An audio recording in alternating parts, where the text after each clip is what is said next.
Mesdames et messieurs, très chers frères dans les seigneurs, de vous présenter ce nouveau numéro de votre émission. Aujourd'hui, nous allons nous étendre sur cette question euh, qui régit, qui fait en sorte que nous soyons des citoyens, modérés dans le monde, la famille. Nous allons nous étendre particulièrement sur le mariage. C'est un sujet qui attire beaucoup d'attention ces derniers temps. Nous allons parler aujourd'hui sur le mariage avec un homme de Dieu qui nous fait honneur d'être avec nous. Le prophète El Rema qui est avec nous aujourd'hui.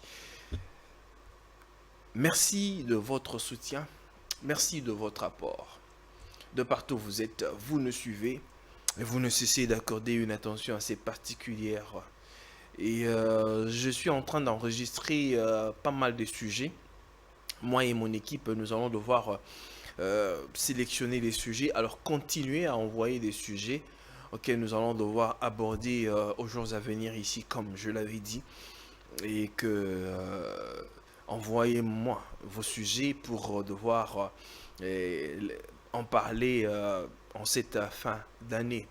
Alors, je reçois mon invité, comme je l'ai dit, le prophète El Rema, qui est avec nous sur ce plateau, à qui je dis bonjour, bonsoir, prophète El Rema. Bonjour, papa. Je parie que vous allez bien. Très bien, par la grâce de Dieu. Merci de nous faire honneur d'être avec nous pour la toute première fois sur le plateau à la lumière de la parole. Merci, je vous en prie. Très bien, mesdames et messieurs, très chers téléspectateurs, je l'ai dit que nous allons parler sur le mariage aujourd'hui. Toutes les étapes du mariage, à commencer par, la première étape jusqu'à arriver dans le mariage. Quand même, 45 ou 1 an du temps ne sera pas suffisant, mais nous allons devoir prendre les grandes lignes nous allons prendre les grandes lignes de notre émission pour devoir le rendre beaucoup plus agréable dans le peu de temps que nous avons. Quand même, c'est un sujet assez vaste. On ne saura pas s'étendre, prendre les détails, mais si on ne finit pas aujourd'hui, peut-être on va et il nous reviendra pour continuer encore davantage. Alors, prophète El Rema, j'aimerais ce que nous soyons peut-être même bilingues. Ah, On ça peut ne parler dérange pas. français, lingala, ça dépendra en fait de votre disponibilité. Quand vous vous sentez libre, vous pouvez parler comme vous voulez. On parle du mariage. J'aimerais d'abord que vous puissiez nous parler et de nous faire comprendre c'est quoi le mariage. Bon, le mariage, selon le dictionnaire, le dictionnaire est en train de définir le mariage comme une alliance de deux personnes qui s'engagent pour devenir ensemble, cohabitent ensemble et qui se réunissent pour accomplir leurs plaisirs, sentiments ou d'autres choses. Donc, c'est ça le mariage selon le dictionnaire. Mais selon la Bible, le mariage d'abord c'est un ministère. Le mariage c'est un ministère parce que dans la famille, c'est là où Dieu opère. Parce que dans une famille, c'est là où Dieu choisit peut-être une personne pour l'utiliser pour une mission.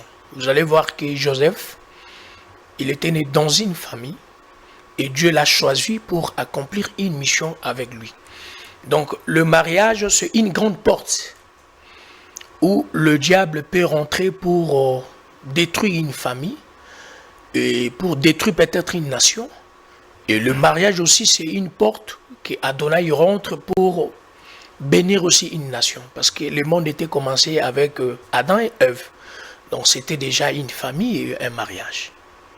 C'était une famille, un mariage. Une question qui se pose, parce que beaucoup de gens se posent cette question de vouloir comprendre, est-ce que le mariage trouve-t-il son fondement dans la Bible? Et est-ce que le mariage est-il chrétien?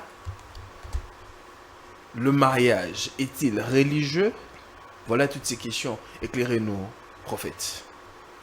Bon, le mariage n'est pas d'abord chrétien. Parce que le mariage, c'est une institution divine que Dieu a donnée à son peuple. Et surtout, beaucoup plus les humains. Parce que Dieu a créé les animaux. Mais le mariage, c'est beaucoup plus pour les humains. Pourquoi Dieu nous recommande de se marier? Parce que dans le mariage, qui est un mariage officiel,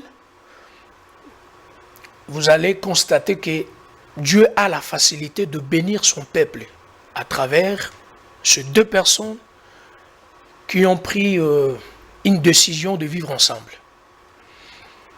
Quand il a créé l'homme, il a trouvé qu'il n'est pas bon que l'homme soit seul, il a créé la femme.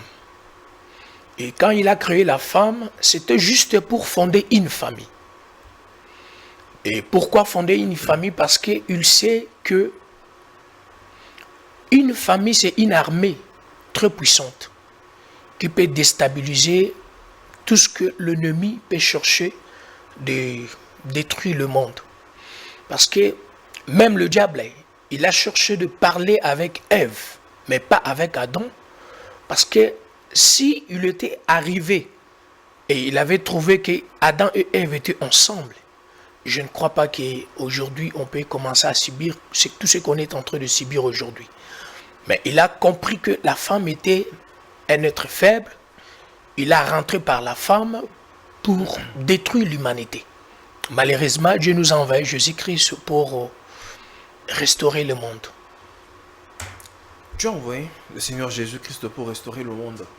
Alors, parlons du mariage. Vous avez dit que le mariage n'était pas chrétien, que c'était plutôt une institution divine. Divine, donc c'est pour tout le monde.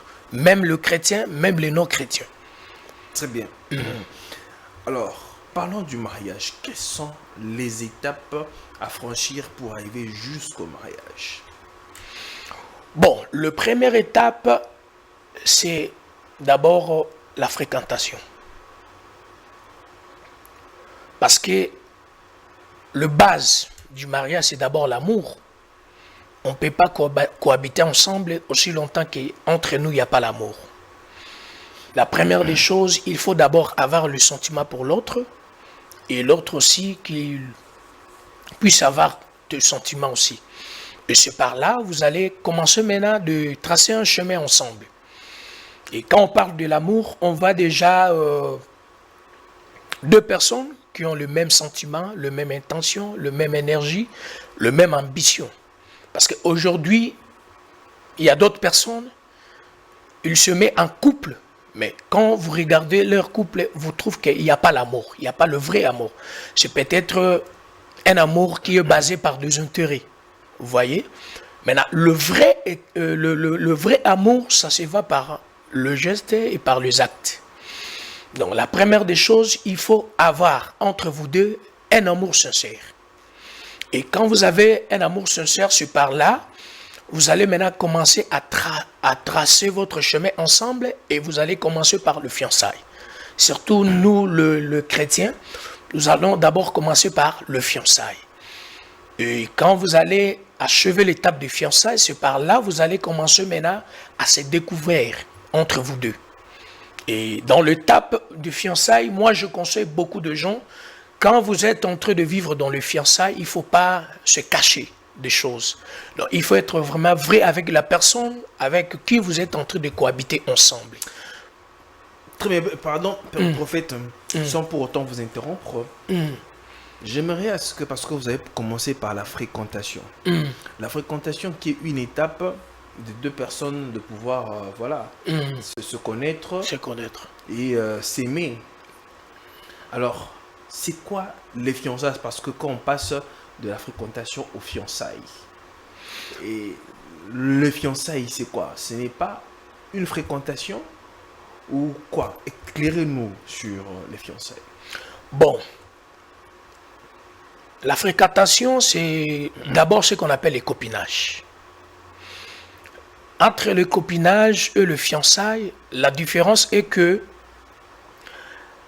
le fiançailles, c'est juste une personne qui a officialisé sa relation avec la fille. Vous voyez? Ok. Ah oui. Donc, c'est quelqu'un qui a décidé de ne pas être moins sérieux. Parce que le fiançailles, ce n'est pas encore, ce n'est pas d'abord le mariage. C'est le premier pas que l'homme a fait juste pour officialiser leur relation. Je vous donne un exemple. Quand vous êtes dans les copinages, la fille peut dormir chez vous, mais personne ne peut vous appeler pour demander si la fille, elle dort où. Parce qu'aucune personne dans sa famille, aucun responsable dans sa famille, il connaît votre relation. Donc, s'il rentre peut-être dans sa maison, on va lui blâmer. On va la blâmer plutôt, vous voyez. Maintenant, quand vous êtes dans les fiançailles, donc même dans la famille de la fille, on connaît que notre fille, elle vit avec telle personne. C'est juste quelqu'un qui a officialisé sa relation pour ne pas être traité peut-être moins sérieux. Mais c'est la première étape qui nous permet même d'aller chez la fille, et la fille aussi peut aller chez le garçon, et leurs parents sont déjà au courant dans leur relation. Et ça, même si la fille peut être un peu bouleversée, peut être un peu empêchée, peut-être par quelque chose, elle a la capacité de dormir aussi chez toi. Et vous allez appeler chez parents pour se justifier que non, peut-être Anita, elle est chez moi, elle a dormi chez moi, peut-être Nina, elle est chez moi, elle a dormi chez moi. Vous, en tant qu'homme de Dieu, prophète, vous autorisez que une femme qui n'est pas encore officielle, la femme de X, puisse passer une nuit chez son fiancé d'une certaine façon? Bon, je n'autorise pas ça, mais peut-être vous étiez ensemble. Et la pluie tombe peut-être jusqu'à 21h.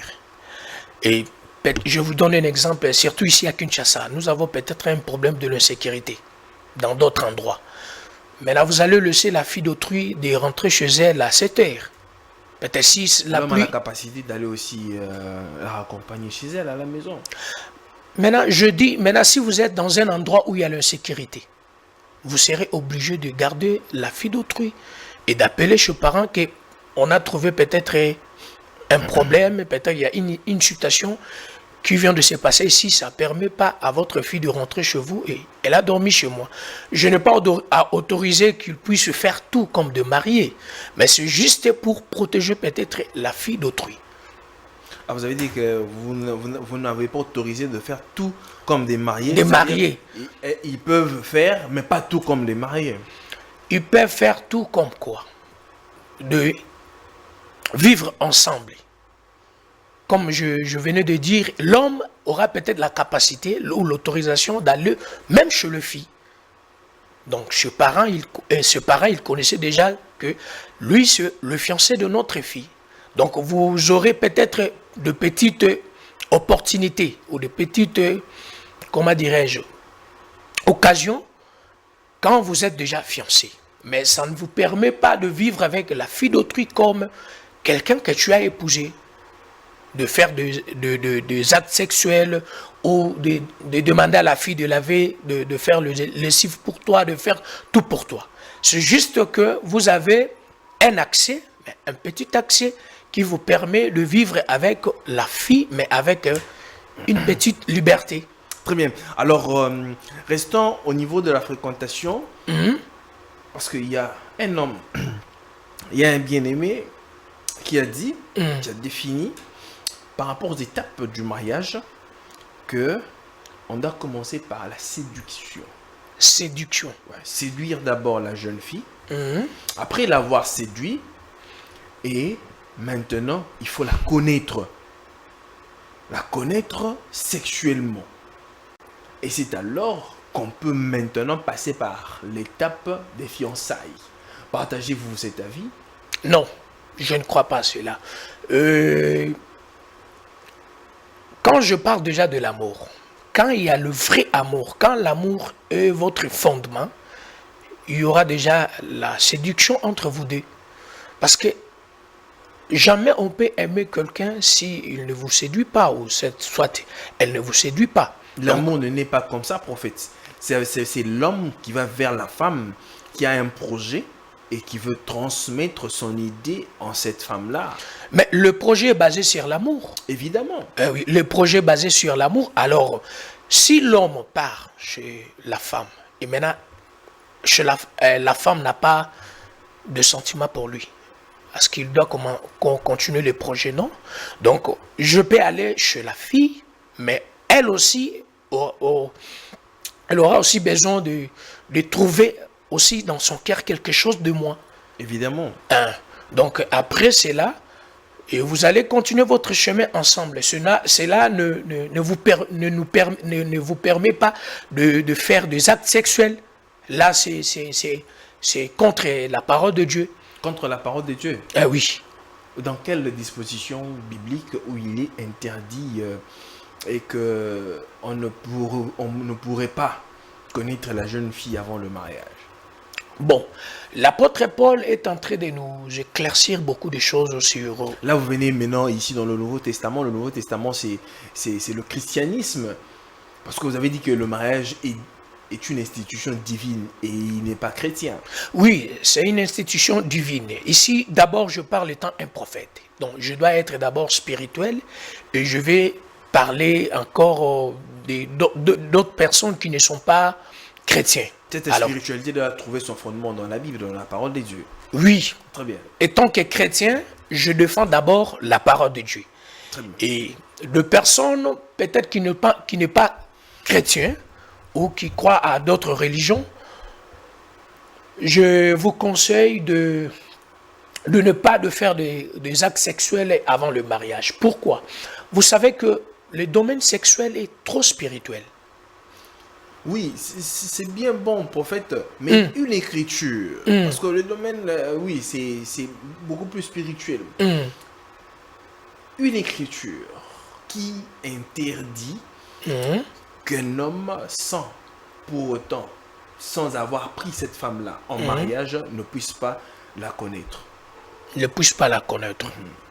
Bon, nous allons lire à Éphésiens chapitre 11. Vous allez voir, la Bible est en train de nous éclaircir beaucoup de choses sur le mariage. On peut prendre 1 Corinthiens.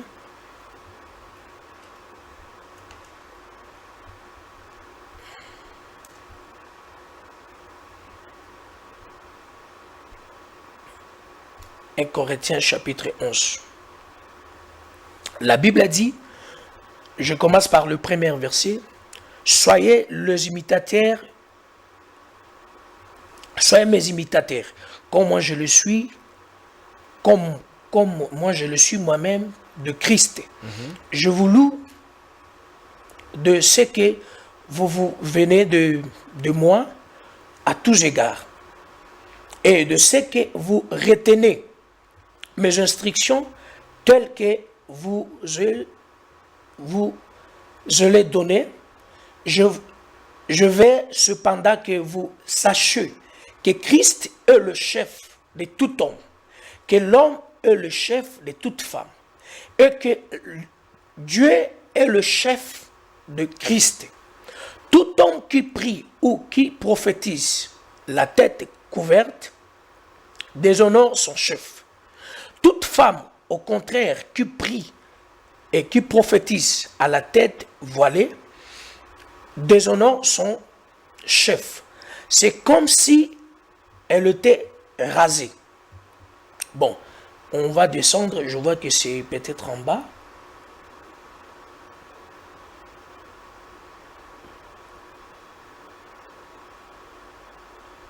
Nous sommes dans 1 Corinthiens chapitre 11. 1 Corinthiens chapitre 11, verset combien? Attendez, s'il vous plaît.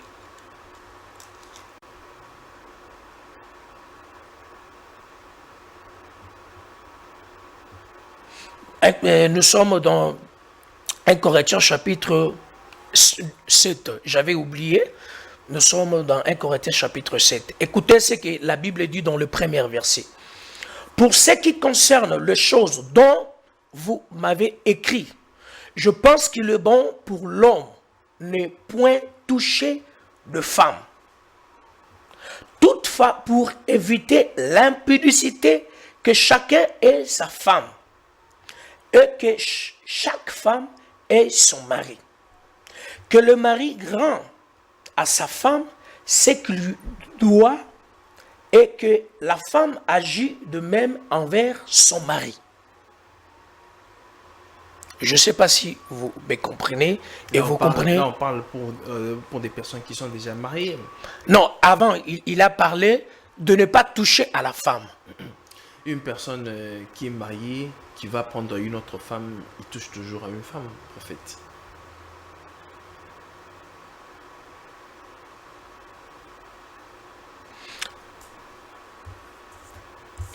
Alors, vous ne partagez pas la vie du frère tel qu'il voit les choses de la manière dont que on ne peut pas passer par une relation de mariage dans les fiançailles jusqu'à aller à payer sa dot sans d'abord connaître la jeune fille.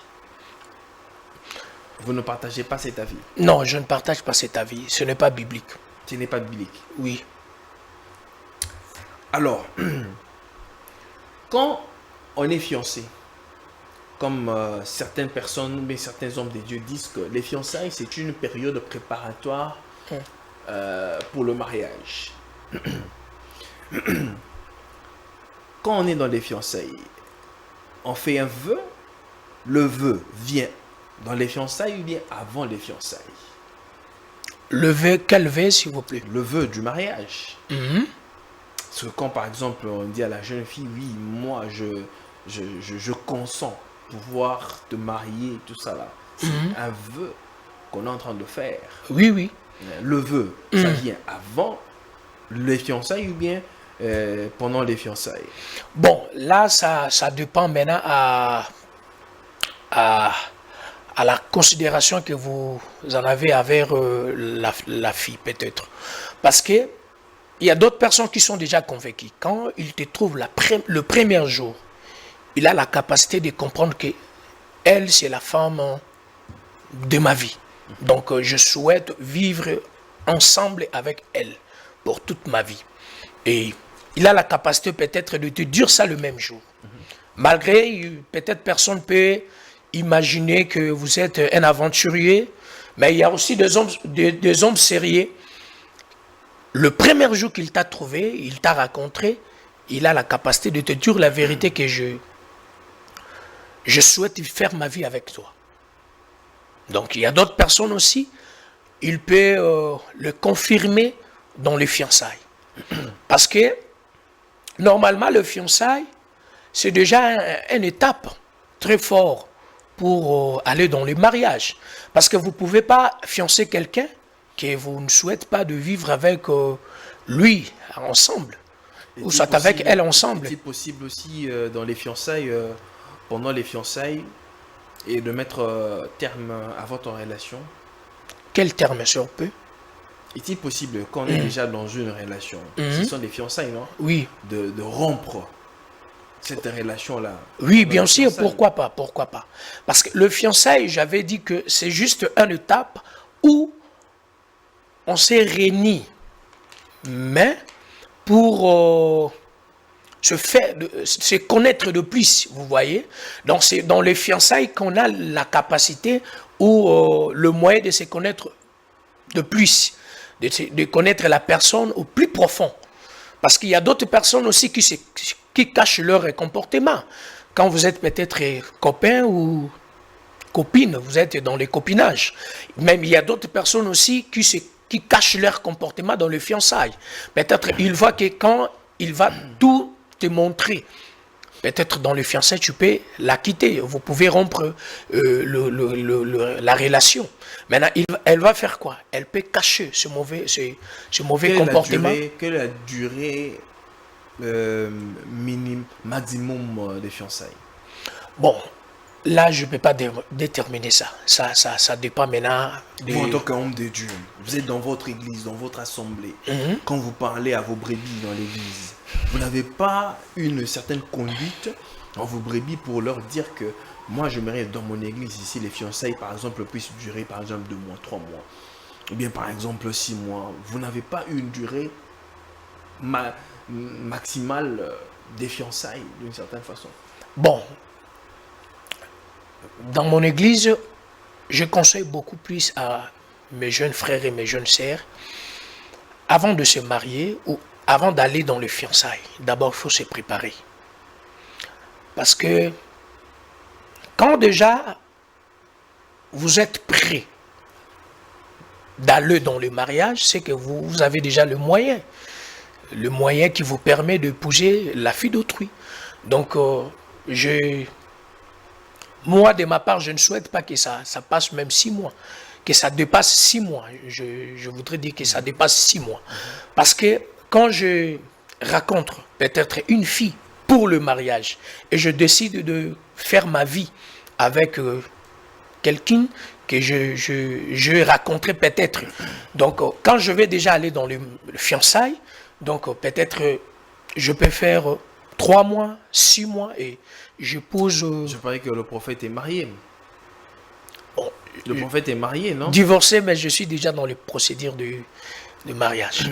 Très bien. Alors, divorcé. Alors, avec votre première femme là, combien de temps avez-vous fait pour se marier avec elle?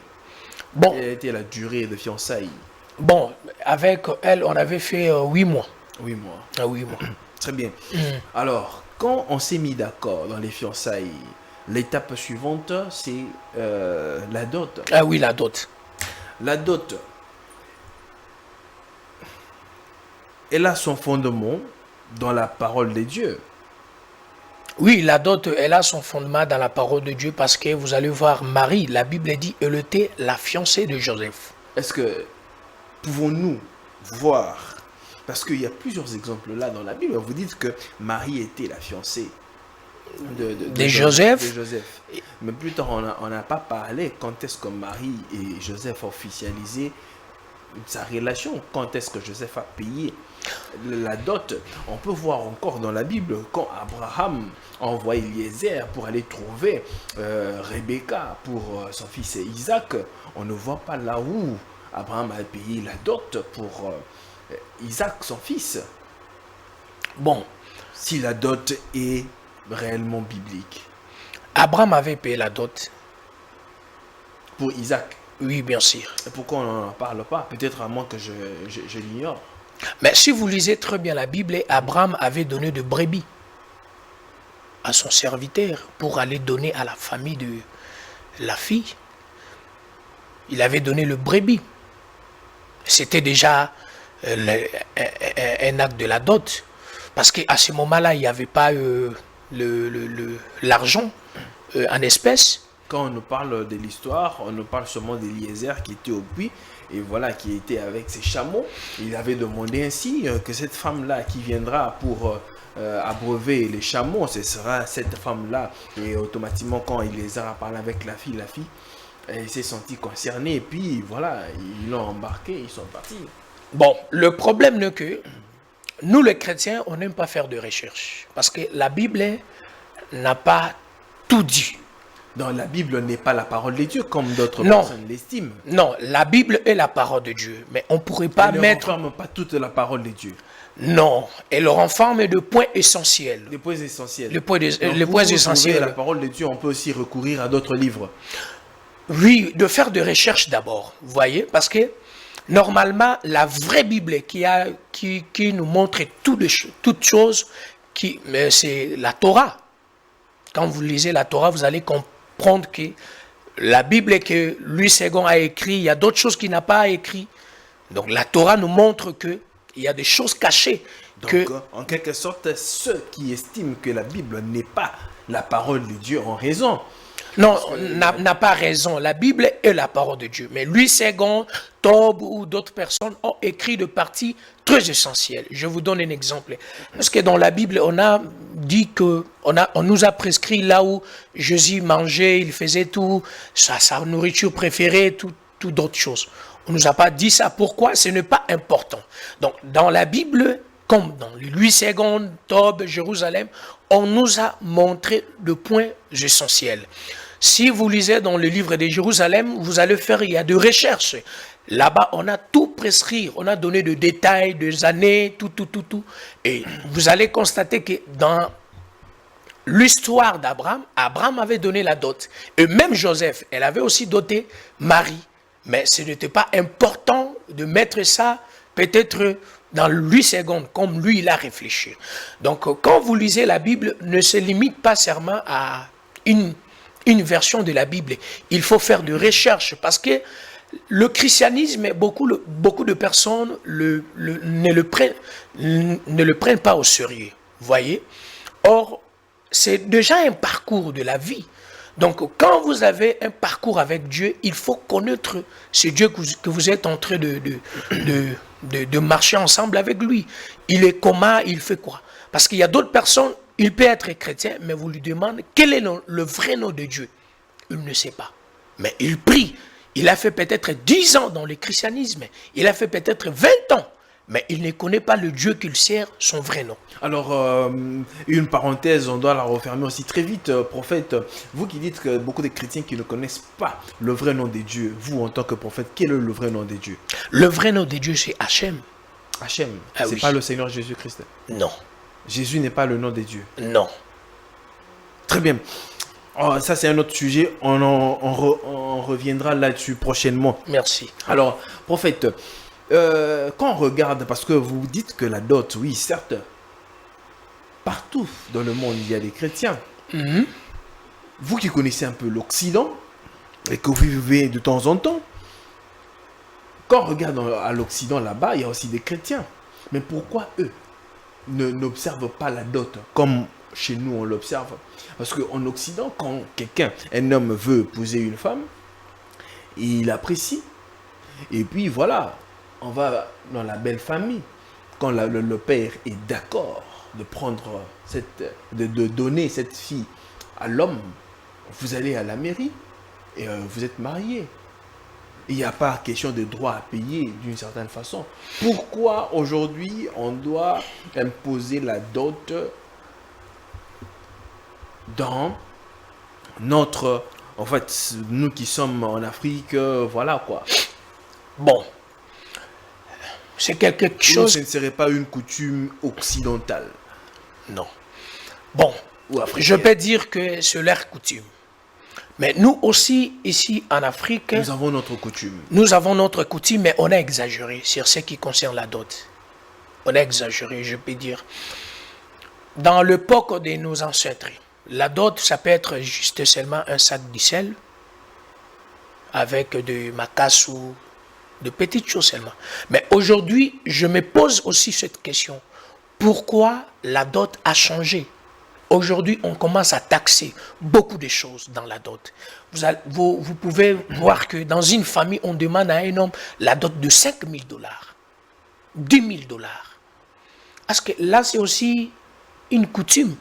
Parce qu'à l'époque de nos ancêtres, pourquoi ils ne faisaient pas toutes ces choses? Mais c'est seulement aujourd'hui que des gens commencent à demander la dot. Beaucoup de pannes. Il y a d'autres personnes qui demandent des groupes électrogènes. Il y a d'autres personnes qui demandent le forage. Je me pose cette question. Pourquoi on peut exagérer comme ça? C'est pourquoi aujourd'hui, il y a plusieurs serres bazo tout là. Pourquoi bazo balaté? C'est parce que bien pasteur bolo ba vérité te na kati l'église. Ceux qui peut-être posent dans la l'église, parents baza on boy ça va un peu la vérité. Parce que vous êtes des autorités. Mais aujourd'hui, d'abord, spirituelles. aujourd'hui, l'église est d'abord malade. Je peux dire, l'église est malade. L'église est malade. Oui. L'église est malade parce que c'est dans l'église qu'on peut trouver tout ce qu'on cherche. L'éducation, parce que les ana adage moko le bakako raté éducation na école na ndaku men église. Et Jessica Souka o mutako Bino ba pasteur ne bobomi église, bobomi société à l'autre. C'est ce qu'on est en train de chercher un peu d'arranger. Moi, un jour, j'avais rencontré un pasteur qui est dans une confession religieuse. Je lui ai demandé, qu'est-ce que vous êtes en train de préparer pour cette jeunesse? Aujourd'hui, l'église de la RDC a fait quoi en RDC pour RDC? Donc, ce sont des choses à prêcher dans l'église, le mariage. Mais c'est difficile dans l'église, que vous trouvez un appartement où on parle juste du mariage, juste du fiançailles, juste un appartement où on encadre le jeune pour leur montrer le vrai chemin. Aujourd'hui, à l'église, on prêche le mariage juste en déclarant. Okozwa Libala, Okobala, Okozwa Moussala, toutes ces choses, c'est bien. Mais d'abord, il faut avoir des appartements où on est en train juste d'encadrer le jeune, de leur montrer le vrai chemin du mariage, de leur montrer comment être un vrai parent, comment être une bonne épouse de son mari, comment éduquer ses enfants. Je vous dis, il y a quelques points que j'ai soulignés dans mon livre. Comment vivre dans le mariage, comment un homme peut se comporter lorsque sa femme est enceinte. Beaucoup de parents, ils ont des difficultés de montrer à leurs enfants comment vivre dans le mariage, comment se laver, comment se comporter. Yango moni lelo mabala ezo bomana parce que basi ebele, ba jeune sœur, ba jeune frère, basé étiqueté. Maintenant, Dieu nous a donné ce fardeau de chercher même à écrire quelque chose dans ce livre, Le secret du mariage, pour montrer aux jeunes le chemin, pour leur montrer comment vivre dans le mariage, comment être heureux. Mais ce sont des choses que l'Église doit enseigner aux gens. Mais l'Église ne fait pas ce travail. L'Église ne fait pas ce travail. Après avoir payé la dot, prophète, parce que pour comprendre la dot là, ils ont payé de manière occidentale ou bien de manière africaine? Bon, la dot, ça dépend d'abord des coutumes. Ça dépend d'abord des coutumes. Mais la dot, c'est juste un geste que quelqu'un peut faire auprès du parent de la fille. Parce que le père de la fille a la capacité aussi de vous dire que prenez ma fille, donne-moi juste peut-être $100, $50, ou soit achète juste un téléphone pour moi, ou quelque chose qui lui plaît. Et c'est déjà la dot. Ça ne demande pas beaucoup de choses. Maintenant, les Occidentaux ont, je peux dire, bazan à moi vitesse mokoboé, déjà il y a qu'à comprendre ma camp. Et nous les Africains, on se limite juste de petites choses. Le parent, il voit que si on demande la dot, peut-être de $100, on n'a fait rien, on a éduqué notre fille. Est-ce que c'est important? C'est important toujours de demander beaucoup d'argent dans la dot. Ce n'est pas important. Et peut-être les parents voient l'investissement qu'ils ont fait pour leur enfant et ils doivent quand même en bénéficier. Mais les Occidentaux ont aussi investi dans la vie de leur fille. Et pourquoi ils ne demandent pas ça? Parce qu'ils ont compris les choses autrement que nous. Prophète, question directe. Après, je préférerais peut-être quelque chose à vraiment aller là. Après que mon bal a foutu d'autres naïs, et bah ça les en fait mariage coutumier. Est-ce que mon bal a la possibilité de y avoir signé un mariage sans que les canaux étape il y a mariage civil et puis mariage religieux? Bon, ce n'est pas un péché d'abord, ils appellent m'abêter. Mariage civil, mariage religieux. Mariage religieux, c'est quoi? C'est juste que votre père spirituel vous bénisse. C'est tout. Quand il vous bénit, c'est déjà tout. Il peut vous bénir dans la maison. Il peut vous bénir le même jour du mariage coutumier. Où est-ce que vous trouvez cette soubassement de la bénédiction nuptiale dans la Bible? Qui est ceux qui ont été bénis comme mariage religieux et une bénédiction nuptiale dans la Bible? Bon. Parce qu'on doit prendre tout comme exemple la Bible. Le mariage religieux, ce n'est pas d'abord quelque chose qui est biblique. Très bien. Biblique par rapport à ce qu'on voit aujourd'hui. Mais, normalement, quand vous êtes déjà marié, ça demande aussi d'avoir la bénédiction de votre père spirituel. Pourquoi? le couple devrait avoir une bénédiction d'un père spirituel, Parce que, du pasteur. parce que ça va vous aider spirituellement de faire un chemin avec Christ. Parce que nous sommes obligés d'associer Christ dans tout ce qu'on est en train de faire. Il y a des personnes qui se marient et qui ont reçu une bénédiction du pasteur d'une certaine façon, mais après 6 mois, ils divorcent. Ça veut dire que cette prière-là n'avait pas d'effet sur eux pour devoir marcher d'une certaine façon. Bon, le divorce, c'est le fruit d'une relation qui n'était pas basée d'un amour sincère. Parce que quand on s'aime d'un amour vrai, peu importe les épreuves, peu importe les circonstances, nous devons toujours rester ensemble. Parce que même la Bible dit, l'amour couvre multitude de péchés. Alors, quand vous êtes divorcé pour une raison quelconque, ça montre déjà que votre mariage n'était pas fondé d'un amour sincère, d'un amour vrai. Vous savez qu'aujourd'hui, il y a plusieurs personnes, ils se marient parce qu'il a trouvé peut-être, il a grandi. Il y a d'autres personnes, ils se marient peut-être, on lui a proposé une promotion dans le travail, dans son travail.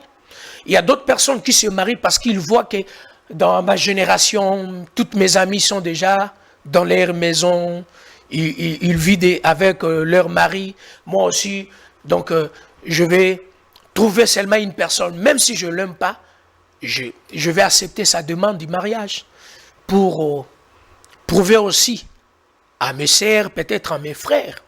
Or, on ne se marie pas pour influencer les gens.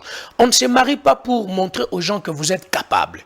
On se marie quand on trouve que je suis déjà responsable de bâtir une famille. On se marie quand vous trouvez que je suis vraiment un homme capable de supporter toutes les épreuves que je peux rencontrer dans le mariage.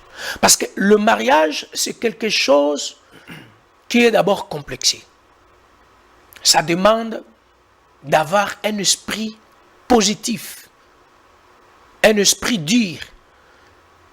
Imaginez que quelqu'un qui a une autre éducation, et toi aussi tu as une autre éducation, vous commencez maintenant à cohabiter ensemble. Ça sera difficile pour vous de supporter d'autres épreuves ensemble. Maintenant, ce qui va vous permettre de rester ensemble, c'est l'amour vrai et l'amour sincère. Alors, quand vous constatez que vous n'êtes pas prêt ou prête de rentrer dans le mariage, n'accepte pas de rentrer dans le mariage pour plaire aux hommes et peut-être pour montrer aux gens que vous êtes capable. Donc, pour rentrer au mariage, il faut être capable. Parce que le mariage est une responsabilité.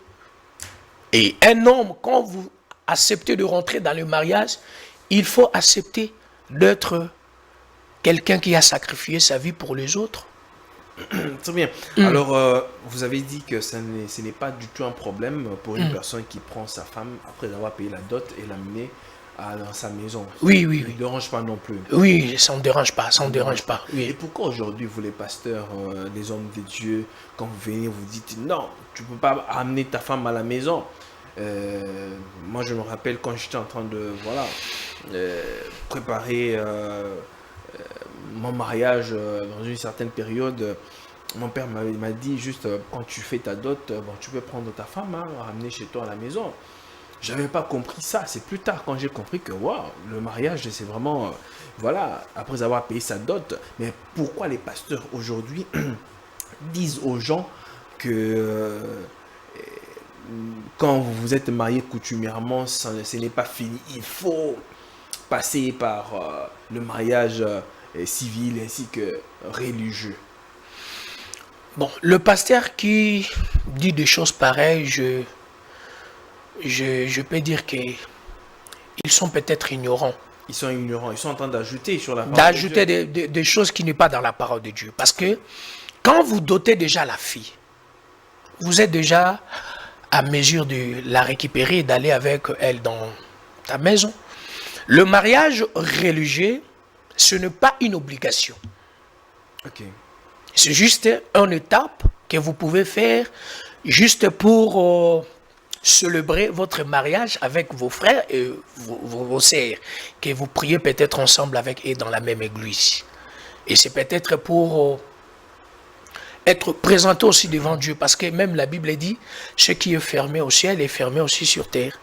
Donc, quand vous êtes déjà marié officiellement dans la famille, vous pouvez aller avec la fille, mais si ça vous intéresse aussi d'aller à l'église, de faire le mariage religieux, ça ne vous empêche pas. Alors, prophète, il y a un homme de Dieu qui avait réagi pour dire que qu'il ne permettait pas dans son église que les gens mettent les anneaux, les alliances quand on se marie. Faire porter une alliance à sa femme, est-ce antiscripturaire ou bien ça a son fondement dans la Bible? Bon, les anneaux, porter les anneaux ou pas, ça n'a pas un problème. Vous pouvez porter si vous voulez porter, et vous pouvez pas aussi porter si ça ne vous dérange pas. Donc ce n'est pas quelque chose qui est biblique. On porte les anneaux, c'est juste comme un signe pour montrer que vous êtes déjà engagé et marié. C'est quelque chose que les organisations humaines qui ont créé ça pour permettre aux mariés d'être un peu... juste faire une distinction. Très bien. Alors, avant de boucler tout ça là, je voudrais dire, les parrains. Est-ce obligatoire pour un couple qui doit se marier d'avoir des parrains? Bon, ce n'est pas obligatoire aussi d'avoir le parrain. Parce que le vrai parrain d'abord c'est le Saint-Esprit. Okay. Oui, le vrai parrain c'est le Saint-Esprit. Je vous donne un exemple. Parce que vous savez, aujourd'hui, il y a plusieurs personnes qui prennent le parrain parce qu'ils ont vu que le parrain a beaucoup d'argent. Même si le parrain n'est pas confortable d'être leur parrain, de parrainer peut-être leur mariage. Aujourd'hui, les gens prennent le parrain par rapport aux moyens financiers. Quand ils trouvent que vous avez le moyen financier, du coup, ils vous prennent comme parrain. Même si... Moi, je rencontre même quelqu'un qui m'a demandé de parrainer son mariage. Mais on a fait juste 3 mois de relation avec lui.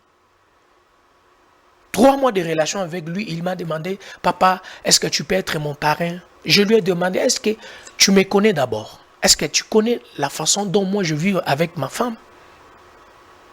Donc, j'ai compris directement, il m'a demandé d'être son parrain parce qu'il a trouvé peut-être, j'avais des moyens pour soutenir leur mariage. Donc, avoir de parrain, ce n'est pas quelque chose qui est biblique. Comme j'avais dit, porter les anneaux ou pas, ce n'est pas biblique. Donc, pour trouver de parrain, ça ne demande pas beaucoup de choses.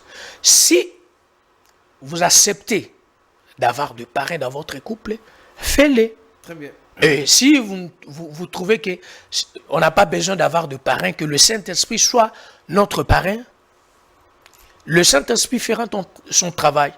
Parce que le Saint-Esprit connaît tout, il maîtrise tout, au-delà de vos parrains. Quand quelqu'un, peut-être, il est un enfant de Dieu, il connaît la parole de Dieu. Peut-être, il est tombé par une tentation. Automatiquement, le Saint-Esprit va lui interpeller que ne fais pas ceci, ne fais pas cela. Alors, à ce moment-là, le parrain sera où? Pour vous interdire. Donc, le vrai parrain qui peut couvrir le vrai mariage, c'est le Saint-Esprit. Très bien. Alors, prophète, pour chuter, je vous laisse quelques minutes avant de prendre la question et c'est de savoir comment vivre un mariage heureux. Alors, avant de répondre à cette question-là, la question que je vous avais posée par rapport à... J'ai aimé ce que vous avez mis sur la page de garde de votre livre. Vous avez mentionné le verset. Vous avez dit, c'est pourquoi l'homme quittera son père et sa mère et s'attachera à sa femme. Et les deux deviendront une seule chair. c'est par là où le frère parle de l'attachement. Le vrai attachement, c'est, il dit le mariage en soi, c'est le sexe. Donc, s'attacher, pour arriver à s'attacher, l'attachement là, c'est le sexe.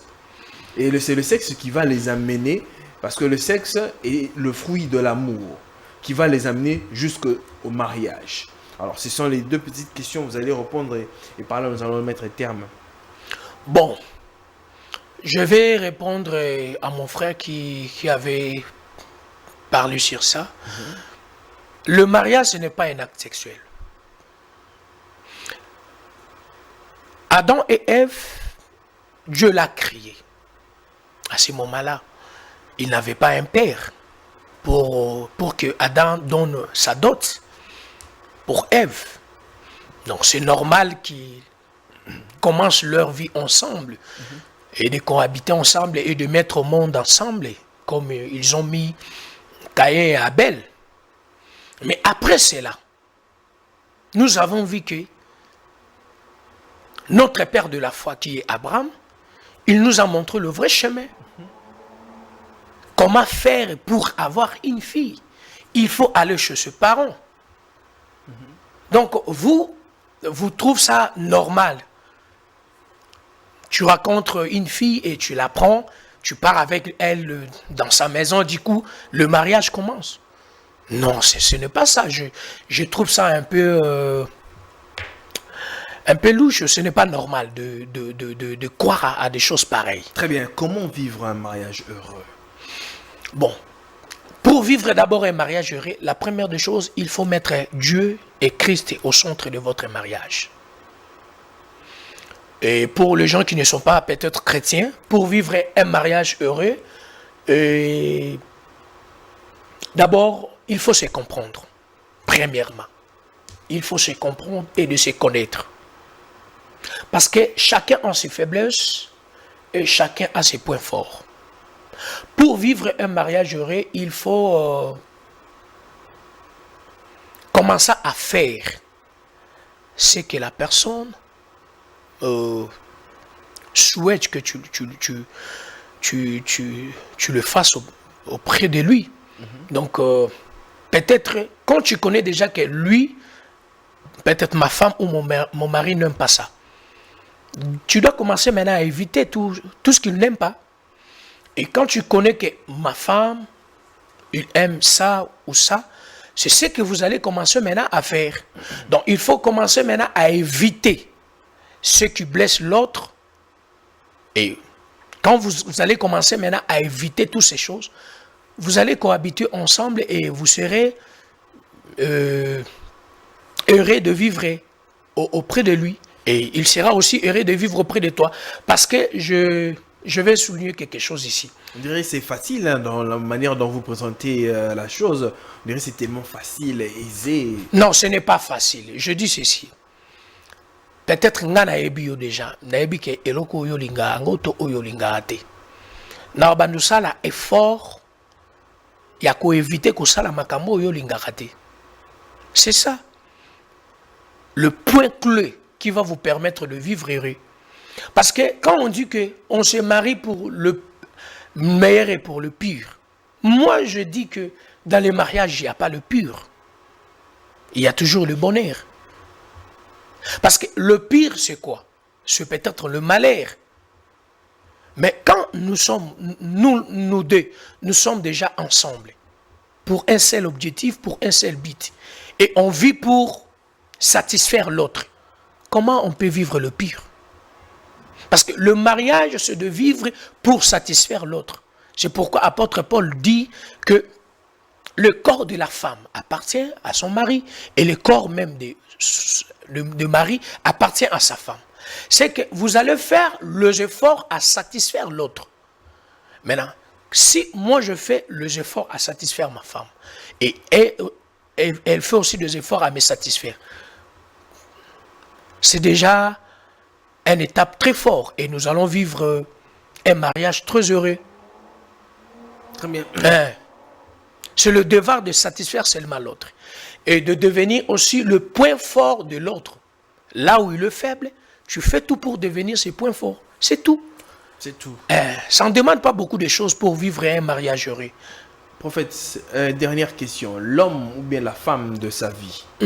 Parce que comme aujourd'hui dans les églises, on dit aux gens, il faut beaucoup prier, beaucoup prier, beaucoup prier. Est-ce pour trouver l'homme de sa vie ou bien la femme de sa vie, il faut se mettre là, passer des moments de jeûne et prière pour trouver son âme sœur? Bon, je peux dire oui, je peux dire aussi non. Pourquoi oui? Pourquoi oui? Parce que il y a d'autres personnes qui sont combattues. Oyoka mutalobi langage, aoloba langage mon que oyoka batobele baloba langage que ngana zaka na chance te na domaine ya bolingo. Ce n'est pas un problème de la chance, mais c'est un problème que ton esprit ou ta destinée est combattue. Quand tu es combattu dans le domaine du mariage, sache que ça sera difficile pour toi de réussir dans la vie. Oui. Parce que l'homme ou la femme, c'est la personne avec qui vous allez tracer votre vie ensemble. Prophète, conjoncture africaine, c'est peut-être que les jeunes n'ont pas seulement des moyens pour marier aussi, comme les parents, on a d'autres exagérés, et les jeunes n'arrivent pas à se marier d'une certaine façon. Et vous estimez vraiment que ceux qui aujourd'hui en RDC n'ont assez de moyens, ni ça les alaki nango, comme d'habitude, jeune fille aujourd'hui, tout là. Est-ce qu'on allait parler encore de blocage familial d'une certaine façon? Bon, c'est ce que j'avais parlé ici que aujourd'hui, plusieurs parents ont exagéré de leur manière de demander la dot. Ok. Yes. Ils ont exagéré parce que nous vivons d'abord dans un pays où les emplois est très difficile. Le jeune est en train de souffrir. Alors, maintenant, vous demandez à ce jeune homme la dot peut-être de 2000, 3000, 4000 dollars. C'est pourquoi, quand il va trouver que ça coûte cher, alors on a la possibilité de balater. Avant un peu au rôle avec blocage familial. Bon, blocage, on va constater quand on est bloqué. Lorsque tu as tous les moyens pour se marier, mais c'est difficile pour toi de trouver maintenant ta conjointe. C'est là où maintenant vous allez constater qu'il y a un combat et que vous allez partir à Wana. Maintenant, quand tu n'as pas encore les moyens pour se marier, pourquoi tu vas dire que je suis combattu? Non. D'abord, on cherche une femme quand on constate que je suis déjà prêt à épouser. Très bien. Une femme. Donc, pour trouver l'homme ou la femme de sa vie, d'abord, il faut rentrer dans la prière. Et Dieu peut te montrer aussi, mais Dieu ne choisit pas la femme pour quelqu'un. Très bien. Merci d'avoir mentionné ça comme ça. Dieu ne trouve pas la femme pour quelqu'un.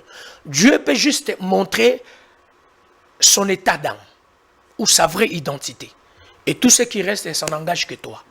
Donc, pour trouver la femme de sa vie, premièrement, il faut connaître d'abord tes critères. Quels sont tes critères?